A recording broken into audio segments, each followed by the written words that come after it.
Hi, നമുക്കിന്ന് ഒട്ടുപുര പുളിങ്കറി.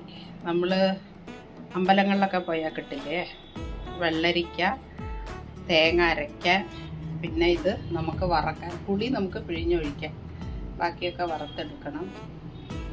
പിന്നെ ഉപ്പ്, മഞ്ഞൾ, മുളക് പൊടി, പരിപ്പ് വേണം. നമ്മൾ വീട്ടിലായതുകൊണ്ട് പരിപ്പ് ചേർക്കണം. അമ്പലങ്ങളിലൊന്നും പരിപ്പ് ചേർക്കില്ല. അപ്പോൾ നമുക്ക് പോവാം. ആദ്യം വെള്ളരിക്ക കുറച്ച് വെള്ളൂ. അപ്പോൾ ഞാനിപ്പോൾ ഈ സ്പൂണിന് ഒരു പകുതി സ്പൂൺ മുളക് പൊടി ഇട്ടു.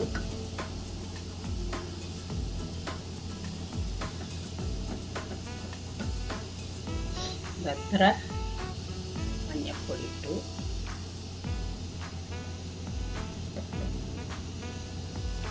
അത്ര ഉപ്പിട്ടു. എന്നിട്ട് നമുക്ക് വെള്ളം ഒഴിക്കാം. വെള്ളത്തിന് പകരം ഞാൻ ഇവിടെ പരിപ്പിൻ്റെ വെള്ളമുണ്ട്, പരിപ്പ് വേവിച്ചത്. അപ്പോൾ അതൊഴിക്കാം ആവശ്യത്തിന്.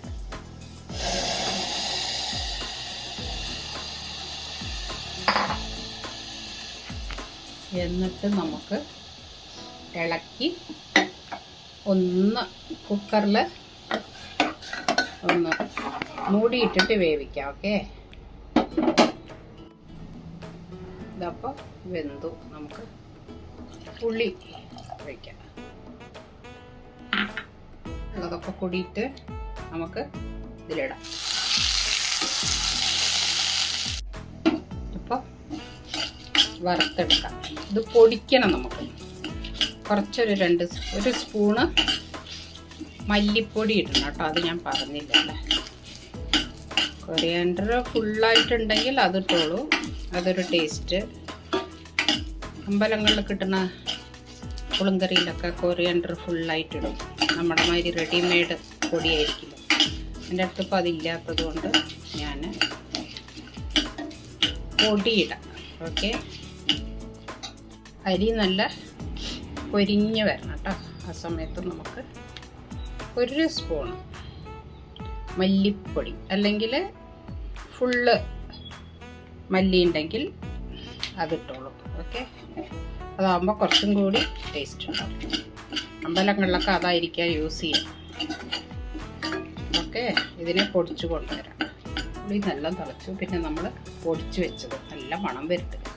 അരിയും ഉലുവയും ഒക്കെ കൂടി ഒരു നല്ലൊരു മണം. മല്ലിപ്പൊടി, മുളക്, അതാണ് അതിൻ്റെ സ്പെഷ്യൽ. ഈ പൊടിയാണ് അതിൻ്റെ സ്പെഷ്യൽ. നിങ്ങൾ പൊടി ഇട്ട് നോക്കൂ, അടിപൊളി പുളിങ്കറി. കരിവേപ്പില ഇട്ട് നമുക്ക്, ഞാനിപ്പോൾ നിങ്ങൾക്ക് അമ്പലങ്ങളിലൊന്നും പരിപ്പ് ചേർക്കില്ല, വെറും ഇതാണ്. ഞാനിപ്പോൾ പരിപ്പും വേവിച്ച് വെച്ചിട്ടുണ്ട്, തേങ്ങയും അരച്ച് വെച്ചിട്ടുണ്ട്. വെറും തേങ്ങ അതും കൂടി ഇട്ട് നമുക്ക് ഇളക്കിയെടുക്കാം. നല്ല ടേസ്റ്റുള്ള പുളിങ്കറി കേട്ടോ. ചോറിനൊക്കെ നല്ല അടിപൊളി.